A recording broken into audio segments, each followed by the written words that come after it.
All right, gentlemen, let's start with the original game. I'm thinking slap bang in the middle for this one. Middle? I'd honestly give the first game as high as an A purely for taking the parkour formula of the Prince of Persia series and molding it into an open world sandbox environment. Come on, Donald, take your nostalgia goggles off. Age has not been that kind to the first entry. There's a reason the repetitive mission structure was dumped with subsequent entries. I'll give it props for setting the groundwork, but I can't in good conscience put it any higher than a C tier. And those darn flags. Preach. I agree with Joe. The first game was definitely a template of what was to come with most of its core gameplay structures not fully realized. I'll stick it in C.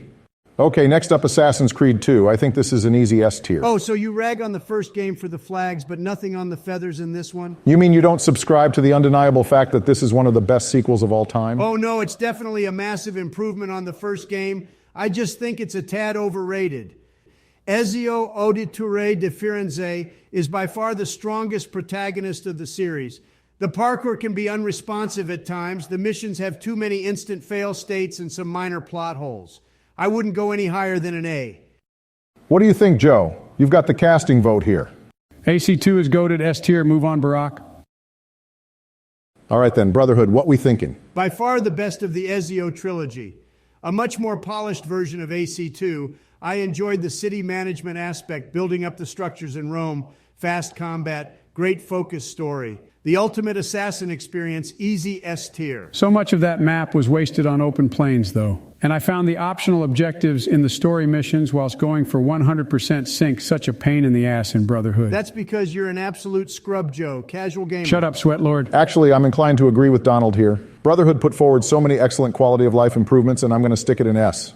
All right, Revelations, by far the weakest entry in the Ezio trilogy. This is a B tier at best for me. Too right, Barack. It has a tower defense minigame. Need I say more? That minigame was completely optional apart from one story mission, you boobs. Revelations is heavily underrated for me. Fleshes out the Altai air character. The recruitment system is sharper than Brotherhood's and a fitting end to Ezio's story. I appreciate the hook blade, but there's too many over-convoluted gameplay systems, plus it really messes with Ezio's characterization. I mean the Cappadocia mission. Ezio sets a whole city on fire just to smoke out one person? Really? Just stick it in B tier, Barack, and let's get on with it. All right, Assassin's Creed 3. This will be an interesting one. Thoughts? Easily the most unfairly maligned game in the series. Every gameplay system that people praise Black Flag for this game set the groundwork. Not to mention the fantastic revenge story, Connor's quest for vengeance, and the setting.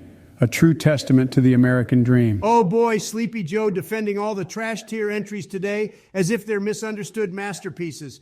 Face it, AC3 defines wasted potential. It introduced the naval missions, yes, but did nothing with them. The maps are trash. The Boston and New York maps both reuse the same assets and the planes have nothing to do. The combat got nerfed. And don't even get me started on Connor. I was so hyped when we started the game as Hatham, only to switch to that lame sauce emo. Connor gets so much unfair crap. He's a tragic character who just had the misfortune of following one of the best playable characters in gaming. They kind of did Desmond dirty, though. Yeah, what on earth was that modern day ending? 2012 was such a trash year. That ending, the Mass Effect 3 ending, Hurricane Sandy and Barack winning a second term. At least I can win second term's jackass. But yes, I agree with Donald. I did like the Homestead, but overall too much baggage. C tier.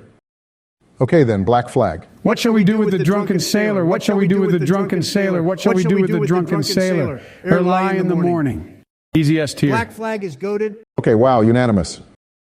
Okay then, Rogue. Man, no higher than B tier for me. I mean, I actually quite appreciated the Templar perspective personally.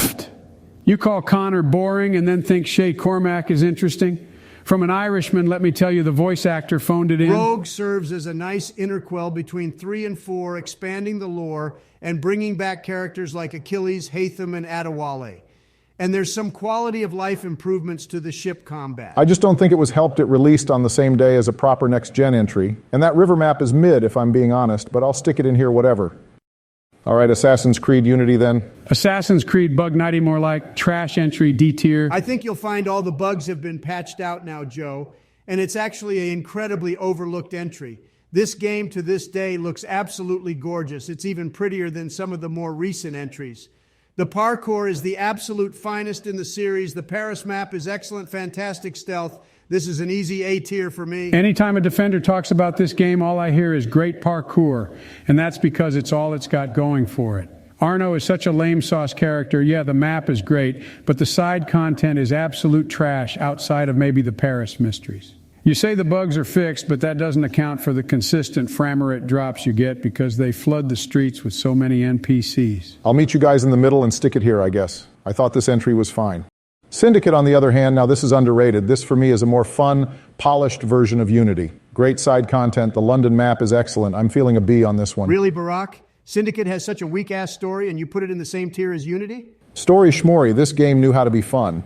I'm inclined to agree with the orange fool Barack. I mean, didn't Syndicate bomb so badly that they had to reboot the whole series? It's a heavily underrated game, and I'm the only president here who's not old enough to remember living through the Victorian era of this game, so I say B tier. These Gen X gamers, Joe, like their lame Arkham Brawler combat, I guess. Too right, Donald. Okay, on to the RPGs now. AC Origins. Ptolemaic Egypt was a much-wanted setting, and the map didn't disappoint. Bayek of Siwa has to be my favorite protagonist outside of Ezio, and I love seeing the beginnings of the hidden ones.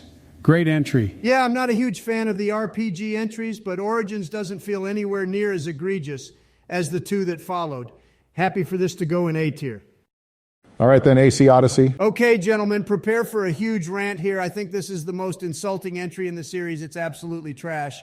I would put it in F tier if we had one. Donald, it's a mass-sprawling epic adventure set in ancient Greece. What more could you want? Exactly, mass-sprawling adventure that has absolutely zip to do with Assassin's Creed. You may as well have taken the label off it and called it Ancient Greece Game. The story is so far removed, the map is huge and bloated, the grind is ridiculous, stealth is completely irrelevant, you can't even one-shot people with your hidden blade anymore, enemies are sponges. Why is there a goddamn Mass Effect-style dialogue choices and a romancing system in my AC game all of a sudden? There's only grind if you try to mainline the story. You get plenty of XP from side quests. And the story does touch on the first civilization, especially if you play the Atlantis DLC. It goes pretty hard in it. I think Odyssey is an incredibly fun time. They bring back ship combat. Cassandra is a fun character, and I could sink hours and hours into this game. Cassandra is lame sauce. She's like an MCU character. Face it, Sleepy Joe, the direction Odyssey went is everything that's wrong with the modern entries. We badly missed the stealth-focused, mission-based style of the older entries. I get Trump's point, but ultimately I do think Odyssey is pretty fun, albeit a bit bloated. I'll stick it here. Okay, and to finish off Valhalla, now I gotta say I think this game is a snooze fest. Yeah, agreed, Barack. Okay, to the game's credit, I appreciate how it stripped back loot. I'm not having to pick stuff up every 5 seconds like in Odyssey. And I do like how it at least tried the bare minimum to link into the Assassin's Creed lore. But my God, if this game isn't somehow even more big and bloated. Come on, it's a Viking power fantasy. Building up Ravensthorpe, using your longship to raid settlements. The overwhelming amount of free updates it got, like the Mastery Challenges and the Forgotten Saga roguelike mode.